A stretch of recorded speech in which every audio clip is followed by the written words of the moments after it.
Introduction. Since leaving high school and during my extensive law studies, I was deepening my knowledge in psychoanalysis and medical hypnosis, as well as perennial sciences both from the West and the East.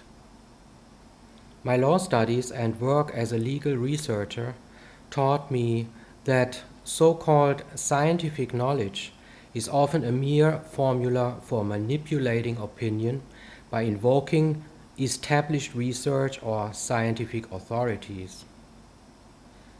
This is unscientific because it means to measure the new with the parameters of the old.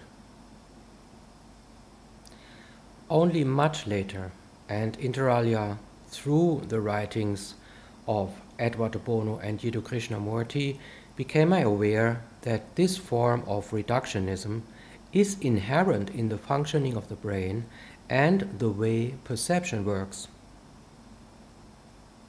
This brought me to the conviction that exact science is a myth because all science is relative to the observer's own set of beliefs. Meanwhile, my insights about science philosophy are widely confirmed by quantum physics and recent consciousness research, but when I first uttered them, more than 20 years ago, I was encountering but suspicion and estrangement.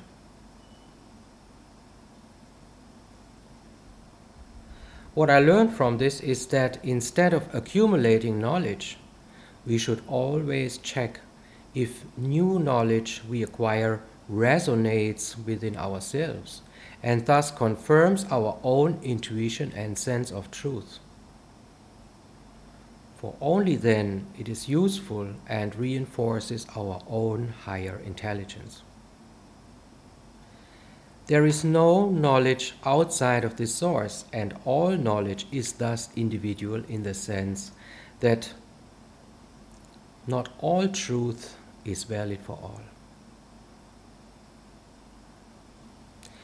An example for belief hidden behind methodological reasoning is the famous meeting of Wilhelm Reich and Albert Einstein in Princeton, when Reich demonstrated to Einstein that the temperature difference close to the orgone accumulator contradicts the second law of thermodynamics, the so-called law of entropy.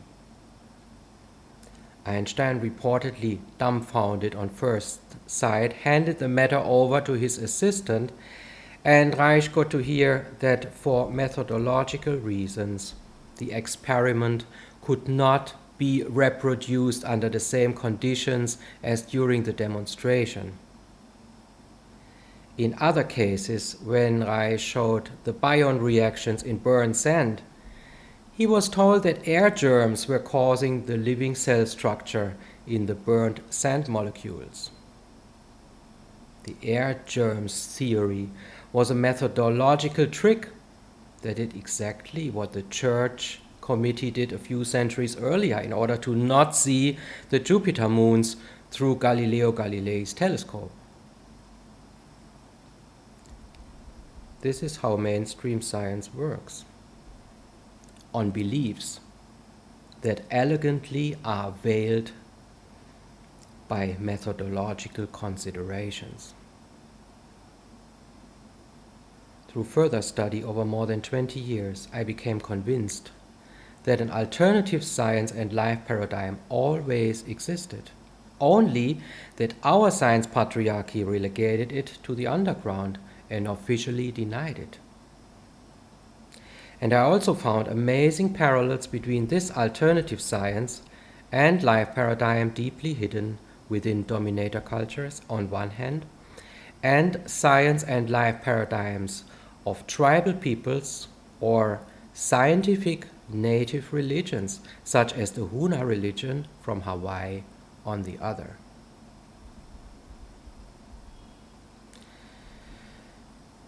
The present paper will show that there is no split in the cognitive assessment of natural healing practiced within shamanism and by shamans when looked at through the eyes not of mainstream science, but using the millenary cognitive tools of alternative science and particularly our insights into the functioning of hypnosis.